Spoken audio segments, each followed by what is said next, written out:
Hello, I'm Ellie and I just want to start by saying thank you for joining me on this webinar with Dyslexia Box today. It's the first one that I've done, so I'm very excited and I hope it can bring some value and help you out a little bit. So the aim of this webinar is to help you. So I want to fill it with tips and tricks about hacks on how to manage your ADHD at work, some of the things that can be trickier when you've got ADHD, and just some ways that you can get around those things, I guess. So yeah, this workshop is about helping you, not about my story, but I'll just start with a little bit just to give you a bit of context, I guess. So yeah, I'm Ellie. I'm a personal brand manager at Great Influence and also head of community at Neuropool.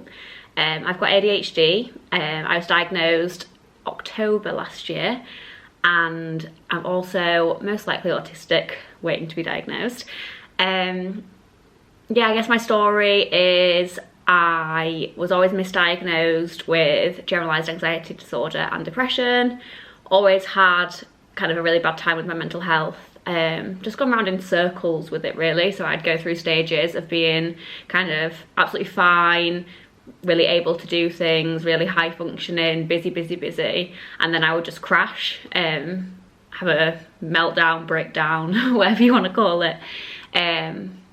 And kind of kept going around in this cycle and was always just told it was anxiety, depression, and at the start of this year I could feel the cycle happening again. I could like feel myself about to dip into that really bad place, and long story short, pushed through the doctors to, you know, there's something wrong with me, it's not anxiety, help me find out what it is.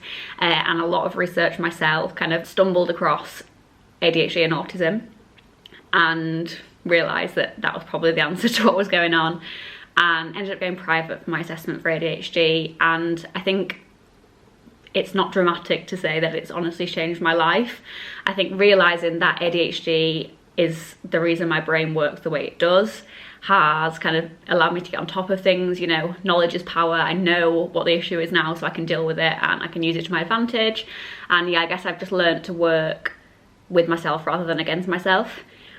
And these are kind of a few of the things that I've learned I struggle with, or I understand now that I struggle with. I guess I've always struggled with them, but kind of not had a name for it or not quite realised why. But yeah, over the last kind of 6 months of this journey of diagnosis and understanding myself, a few of the things that I've learned to manage better, and kind of some of the ways that you can get help with those things too. So yeah, I think one of the main things that I want to start by saying is that ADHD does not make you any less professional. I think it's so easy to kind of judge yourself for the way that your brain works, and, you know, I think because we've all spent so long, especially those of us that have gone undiagnosed, kind of been told or feeling that we're lazy, we're unmotivated, we're disorganised, we're messy. You know, you're not a bad person, it's just that your brain works a little bit differently. So I think never feel guilty for asking for accommodations, and never beat yourself up about the way that your brain works. The more angry you get at yourself, you're not going to change those things. You're just going to struggle more with it. So I think acceptance is power with all of these things. It's not you, it's your ADHD. You're not a bad person. Your brain just works a little bit differently. And kind of the sooner you accept and work with those things, I feel like I'm going to keep saying this point over and over again, but as soon as you work with those things instead of against them, it frees up so much more space in your brain for creativity and just for shining as your true self, I guess. So yeah, that's a kind of a little detail, but yeah, let's start by acceptance is power. We're not beating ourselves up for being disorganised. We're not feeling bad for asking for adjustments. We're owning our brains and we're using them to our advantage. So some general quick wins that I guess have helped me and kind of can fit into any job, any kind of task, just like little things to bear in mind when structuring your schedule. So where possible, and if you can, I guess it depends on the sector that you're in and the work that you're doing, but if you can like speak to your boss or your manager about flexible working hours, I think that is a huge win for people with ADHD. I think some of us are morning people, some of us are evening people, but generally all of us, we need more breaks too. So I think if you can kind of make your schedule work in a way that suits you, so you can take a longer lunch if you want to get out for some fresh air. You know, if you're a morning person, can you kind of get all your work out of the way where you're in that flow in the morning, and then have your afternoons to do other things. Or, you know, if you're the other way around, if you're an afternoon person, if you sit at your desk at 9 AM, it's just not going to happen. I think like a main thing to remember is it's not that you don't want to do the work, but if you can't do the work, there is absolutely no point in kidding. Like, sitting at your desk does not equal working. And I think a lot of us think, you know, oh, I've got to work from 9 till 5. Even if you sit at your desk from 9 till 5, if your brain's not in it, you're not going to get any more done than if you start at 10 or if you start at 11. So I think, yeah, I like kind of accept that some days are going to be better than other days. You know, our brains have different patterns. We need short chunks and we're very interest led. So I think if you can kind of change your hours to suit that, then that's an easy win. I think one of the other most important kind of quick wins is communication. I think the more open and honest you can be with your team, your manager, your colleagues, the better. So, you know, having that relationship where you can just say, look, I'm having a really bad day today, I'm going to take some time for a walk, or, you know, it's not happening right now, so I'm going to take myself away and come back to it, or, you know, I realise that I've got all this admin stuff to do, I'm struggling with it today. Just being able to have that conversation. And I think, again, it's one of those things where it's kind of a natural reaction to beat yourself up over it, but you don't need to. You know, a manager is going to much more respect you if you say, look, I'm really struggling with this admin task, rather than just not mentioning it and it being late and not getting it done. So I think communication is key, and don't be afraid to kind of ask for what you need and kind of let people know what's going on. So one of the main ways that ADHD can affect us at work is auditory processing. So that's kind of the fact that if we're listening to something, it doesn't quite sink in. I think before I knew that I had ADHD, I thought that I might have hearing problems, because I feel like sometimes I'm listening and it's like going in one ear and out the other, and I'm not processing it properly. But I'm not deaf, it's not my ears, it's my brain. So yeah, auditory processing kind of can become a problem in meetings, you know, if you're kind of sat listening and you're not quite understanding what's going on. And it can be a worry as well. I think you can panic yourself thinking, oh my goodness, I'm not understanding what's going on, I'm not picking this up. And I think another way that it presents for me especially as well is kind of saying yes to everything. I think if someone asks you to do something, you can't on the spot really process whether you actually have time to take it on or not, or whether you actually have the capacity right now. I think it's kind of a natural reaction to say yes, and then after you kind of wound down and processed, you're like, oh my goodness, what have I just signed up to? So I guess the main ways that you can help yourself if you struggle with auditory processing is, one, ask for meeting notes or agendas ahead of meetings. I think having things written down beforehand, you can kind of process your thoughts, you can kind of gather, you know, again, if you've got the capacity to do something, you can prepare yourself so that you're not just landing with something on the spot and like, oh, I don't know what the answer to this is. So yeah, ask for agenda notes. You can also get help with software like Otter. So Otter is a transcription software for meetings. So again, instead of that panic thinking, I've just missed what's going on, it's not going in, all your meeting notes are automatically recorded and transcribed for you. So that's really helpful. So you can literally just focus on being present in that meeting, kind of responding to what you need to respond to. You don't need to be frantically making notes because it's all recorded for you. And that is actually available through Access to Work too. I feel like I'll kind of let you know what's available through Access to Work as we're going along, and then I'll do a little bit of a video about Access to Work at the end. So another way that ADHD can affect us at work is struggling with written language. So I guess it's similar to the auditory processing, but in a way that when we're reading, we kind of just don't acknowledge things in the same way that a neurotypical would. So we might have to read over something a few times to be able to process it and for it to actually sink into our brains. And we can also be prone to mistakes too, because I don't know about you, but my brain works a lot faster than my fingers when I'm typing. So I think you can be in that flow and you can have all these words and you just need to get it out and kind of miss mistakes along the way. So a few things that can help with this is just something simple like Grammarly, having a plugin on your computer so that'll pick up the mistakes for you, and you can quickly rectify anything that's gone wrong. And then through Access to Work, you can also get funding for a speech recognition software like Dragon. So this means that instead of typing something out manually, you can speak it and it'll automatically kind of write it out for you with correct spelling, correct punctuation. So again, if you're like me with the racing mind and kind of 100 miles an hour and your fingers can't keep up, that kind of problem is solved because you can just say it at the speed that all of us seem to talk in, at 1.5 times speed, and it'll all be written there for you and ready to go. So the third main way that ADHD can affect us at work is our memory and organisation. So forgetfulness is kind of a key trait of ADHD, and I think it's just that we're so busy up there sometimes that it's easy to miss little details and easy to forget things even if they're very important. So yeah, when you've got a busy brain, it can be hard to stay on top of everything, retain information and keep up with to-do lists. So with to-do lists especially, I think the general kind of average straight to-do list does not work for an ADHD brain.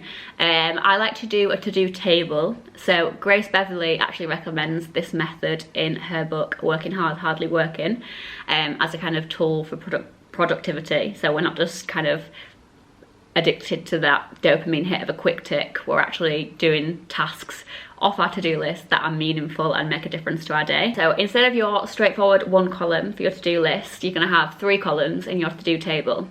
Your first column is your quick ticks. So these are any task under 5 minutes that you need to do. Something really simple: email this person, schedule in a meeting. Admin-based tasks, I guess, are usually in this quick tick column. And then your second column is your tasks. So this is something kind of up to 30 minutes. So it's something that you need to sit down and think about. It might be a concept you need to come up with, you know, not as quick as your quick tick, but around a 30-minute task.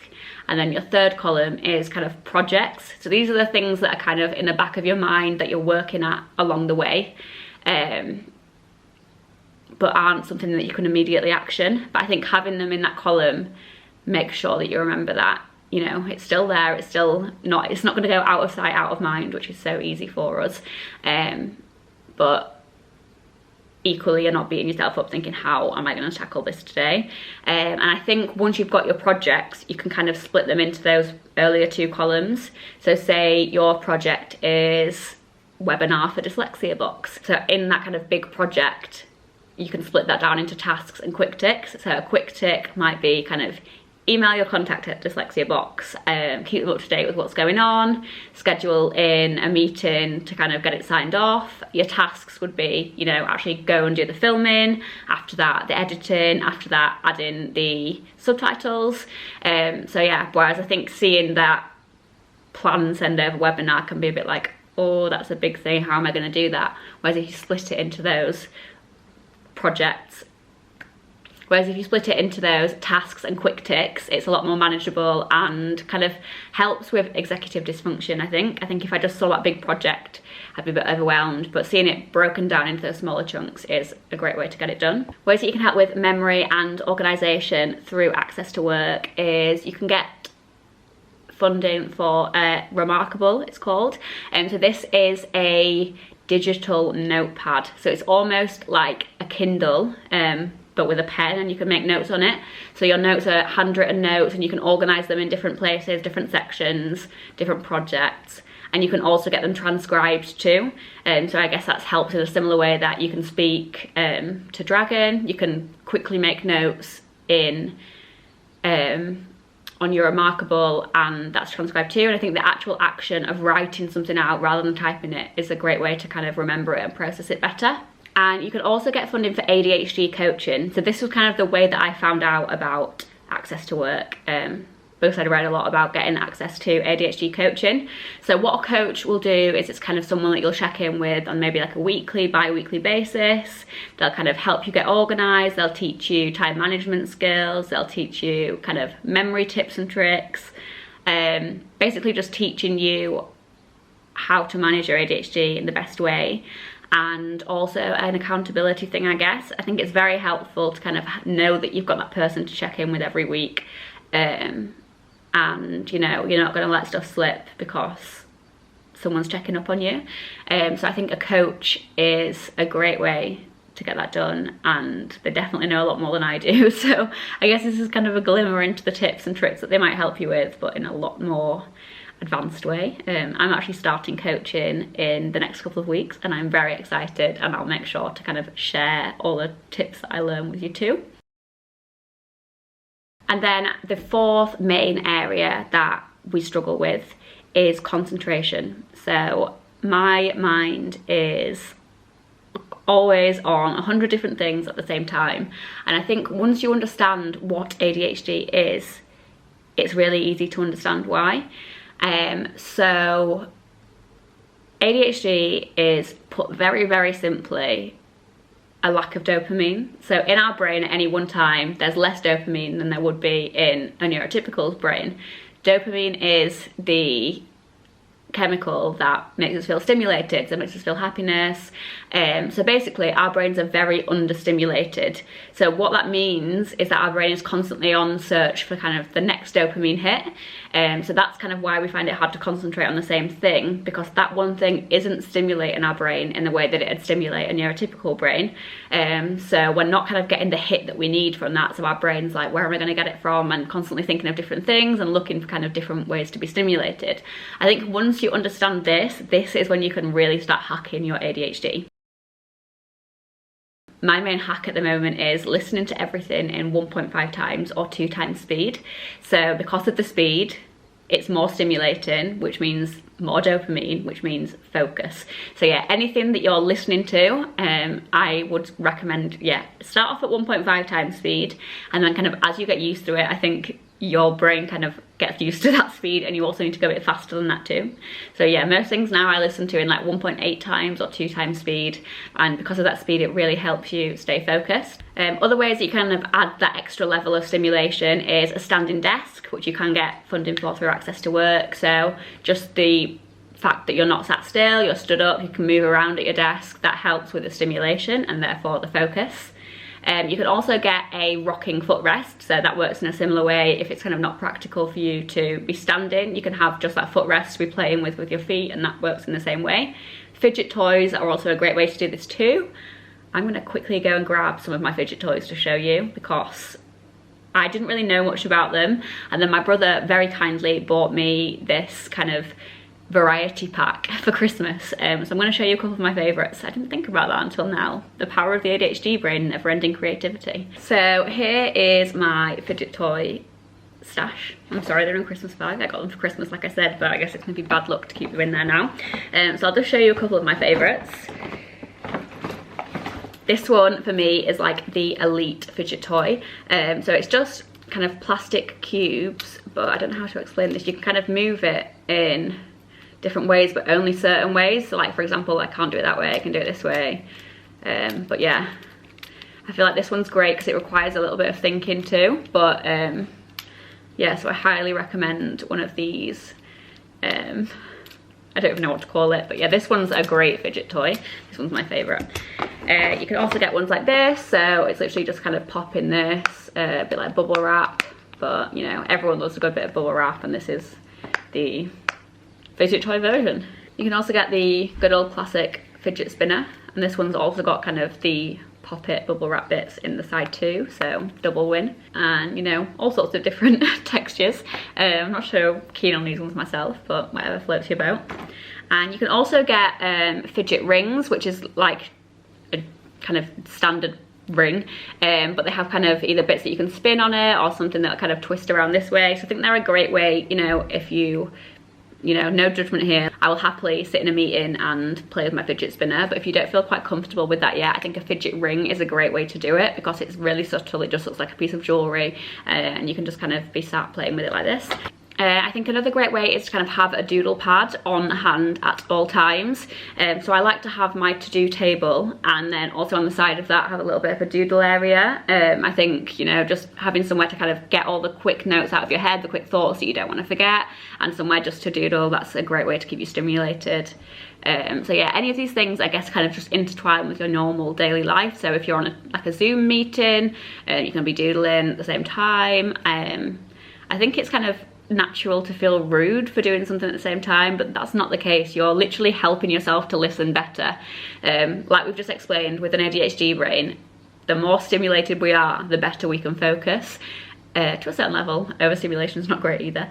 But yeah, if we can find that way to kind of give ourselves a little bit of extra stimulation, whether that's by standing, rocking our feet, playing with a fidget toy, doodling, then you know, it's not distracting us, it's helping us focus on the main thing better. And then another quick tip I would say is setting a timer for kind of every 25 to 30 to 45 minutes, kind of find what works for you, but just having a timer set throughout the day to stand up and move around.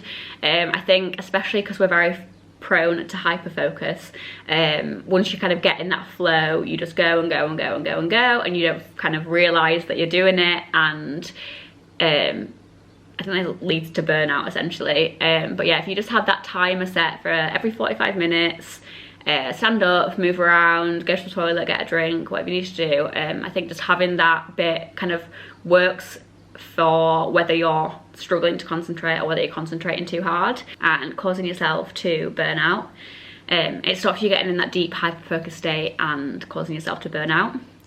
So yeah, I guess that's all my tips and tricks for now. I hope you found this helpful. I'll just kind of run over briefly what Access to Work is. So Access to Work is a government scheme. It's through the Department of Work and Pensions, and it's basically funding for anyone with a disability to have, you know, access to things that's going to help them in their work environment. So like, to think of it very basically, you know, if someone was in a wheelchair and they needed a different level of desk, Access to Work could fund that. Any sort of disability, and ADHD is covered as it is a disability. So yeah, you can apply for Access to Work whether you're self-employed or employed, and kind of the general process is you send off your application on the DWP website. Very straightforward, it's not a scary form, it doesn't take hours of your life, it's very quick. After that, you'll get kind of assigned a worker from the Access to Work team, and they'll contact you and kind of just check, you know, if you think you know what you need funding for, like what disability you're struggling with, and, you know, just update you on kind of the logistics.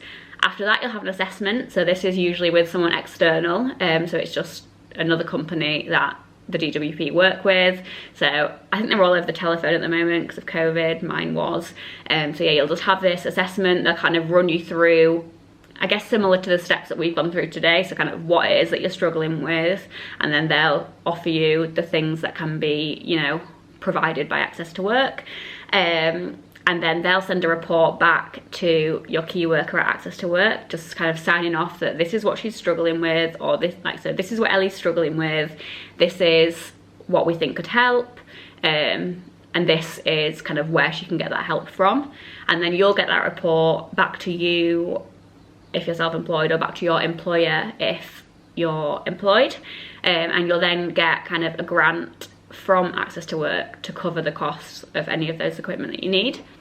So it's a great scheme, and it's great to know that help is out there. I think because of how long it can take to get an assessment and help through the NHS, you know, it's quite easy to think that it would be the same slow, dragged out process to get help at work, but that's not the case. You know, for me, it was a really quick process.